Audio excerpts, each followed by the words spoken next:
The art of aiming a heavy ball at 10 pear-shaped pins down a narrow alley is actually the #1 recreational sport in America. It's also a great way for guys to dress up cool. Okay, maybe not these guys, but sartorial splendor aside, it does take some serious skill to knock them over in the frames. Pro bowler Mike Fagan more than looks the part.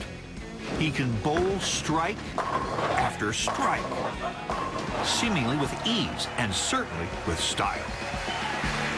Well, people say that I've had one of the most unique releases in bowling, and a lot of people ask me, how do you do it? And sometimes I just don't know how. I mean, it just comes natural to me. It is our ongoing mission at Time Warp to take the natural and break it down into component parts, as everything does have a scientific explanation. But it's important never to let the scientific mojo get in the way of the natural magic, as every bowler, or really every athlete, can tell you. Are you consciously thinking of the physics as you take a swing? No. I have to turn my brain off in order to bowl well. You just have to kind of go back to your instincts and let it happen. Hard to argue mental preparation with a 300-pointer, but what about the rest of us? What exactly needs to happen to turn this into this over and over again? A lot, actually. More than 100 muscles work together to master the transfer of momentum from the body to the ball to the bash. What's Mike's secret? I have a pretty loose arm swing. I try to keep my hand on the inside of the ball at all times and delay that until it's very possible, then come up through underneath the ball. But you're actually cradling the weight with your entire hand. Exactly. Just before their hand releases the ball, great bowlers, like Mike, put a spin on things by using lots of power and some rotation. By you preloading in a rotation and ending flat, you're most likely to have it go straight with your arm where you're aiming.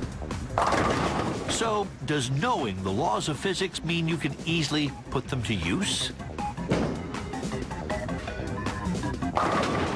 Not always. Everybody has their own style. Look a little tense out there. Well, this is my center of mass balance system.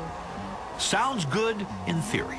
I do nothing like what you do. I'm releasing directly from the top. Well, now that we've identified that little problem,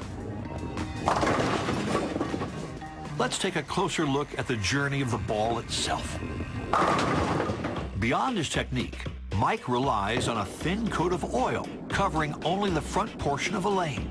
All lanes are oiled to protect their surface from being battered by the balls, but the last few feet, known as the back end, are kept dry to promote traction. I didn't even know that they consciously didn't oil the last X feet specifically to let you work on that traction. It would be very difficult without that, yeah. Right, it would never grab. It would just go down the 8 line. The first part of Mike's throw is all about getting the ball down the alley with enough force to override most of the spin. When friction is incurred at the dry end of the lane, the ball's rotation takes over, causing it to veer toward the center pins with the destructive force of a spinning tornado. That's pretty cool. It's a great view. You really kick all the rotation into it at the last moment, and it seems like through this entire shot, that rotation is just waiting to have an effect. It doesn't do anything until the last, 10 or 12 feet. Exactly. Most people aim straight for the center pin, but it's actually not the best approach to guarantee a strike. As we've seen, Mike likes to throw curveballs, where the spin from the release causes an arc towards the pins. Yeah, it's really amazing. Most people don't think of sports as physics exercises, but really, how could you redefine what bowling is? Bowling is trying to most efficiently get the momentum of the ball into as many different pins as possible. And we don't have to do it by sitting down with equations. We do it by muscle training and by learning angles and by practicing. No physics, no nothing can explain this next all-important part of the bowling process, the wardrobe. Pay attention, because you might pick up something that'll help you on tour. This is the good stuff. I think it's AA batteries. This is a good kind of cigar. Here's the release, and the secret to Matt's mediocre performance. What are you using the cigar for? It's just counterweight. Helps to keep me perfectly balanced. No comment.